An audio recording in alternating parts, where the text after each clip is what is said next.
To go about to go soon about competition, but before we go into competition, I would like to ask you something about the route setting that you do, just to finish it up, Mm-hmm. because we were talking about the philosophy of route setting, and I also wanted to ask you the actual methodology of route setting, and I will explain better, because I've had the privilege to observe as you route set, and it seems that you're doing it in a very exploratory manner. As in, you put the first hold, and then you look at the wall, and you put the second hold, and then you try the movement, and you see where your hand reaches.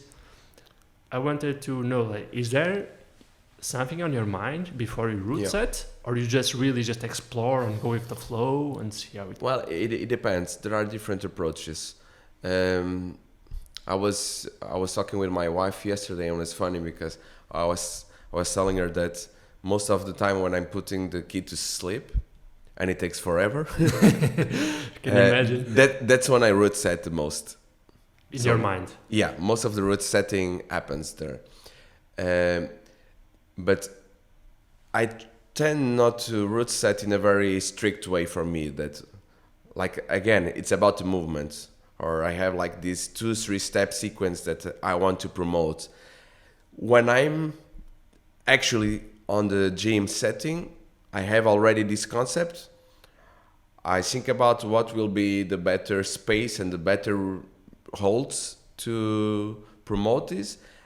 And then you have this experimentation part where you need to see if it really works the way you intended, and is there a way of using these holds to break the beta that we were talking before. So there is a lot of things to take in consideration. The reach, who am I setting for? Because for me, the same problem, I can set it for a kid of 10, or I can set it for you, and it will be total different holds and total different range of moves. So, but still for me in my mind, it's the same. Just in practice, it's totally different. So yeah, you have all these variants. But also a lot of time, you just go with the flow and the creativity. You know, it's like opening the fridge. Where am I going to cook today? I have this, and this. You are creative and you come up with something that you would like to eat. It's kind of the same. I was reading an interview the other day with Chris Sharma, that used to be one of the biggest champions, like in the end of the 90s. And he was telling about when he's route setting, that most of the time when he has this idea, he tries to enforce it so much that most of the time either he spends a lot of time trying to set exactly what he had in mind, or he just strips everything out and he decides to do a totally different stuff.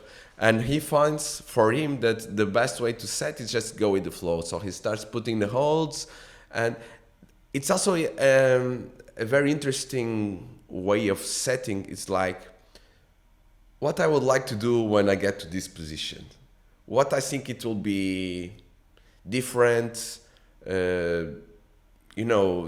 of the box, let's say, and you just go with it. Or there is a lot of style also, it's the way you climb, or the way you like to climb, or even the way you like to see other people climb. And then because sometimes we also have this side is a little bit like being a choreographer. Like, I will set the moves that you'll use on your dance, on your choreography. And so there is some aesthetics part on it, and also so it really depends. It's not like I always have this process and I always do it like that.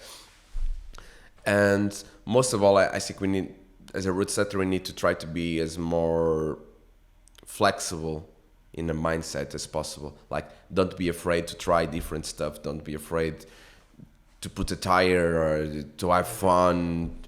And don't be afraid to take it all out.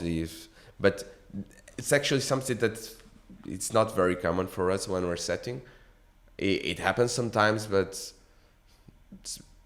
it's not common to come to the gym the next day and look at the problem, or see people climbing and are even climbing and say, oh, this is terrible, I'm going to take it off. Or I'm maybe doing some adjustments from time to time if I'm not totally fulfilled on the move, or maybe people are pushing too hard in a move that I don't want to be the focus, for instance, or I don't want to be strengths limited.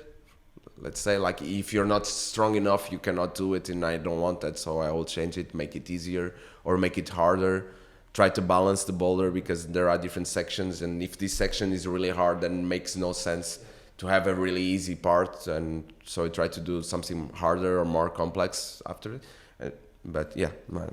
So it is either a combination of you have a movement in your head in abstract, and then you try to implement it in a way, whether it's longer, more spaced out for bigger people, or more clamped together for smaller guys, but just a movement in abstract.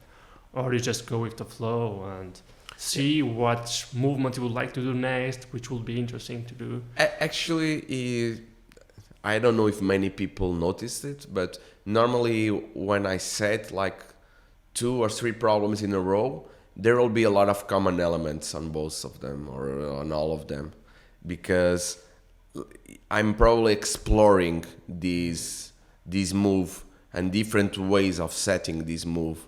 Let's say I want to create a move where you need to lock your feet below, so it's very probable that you will find this move in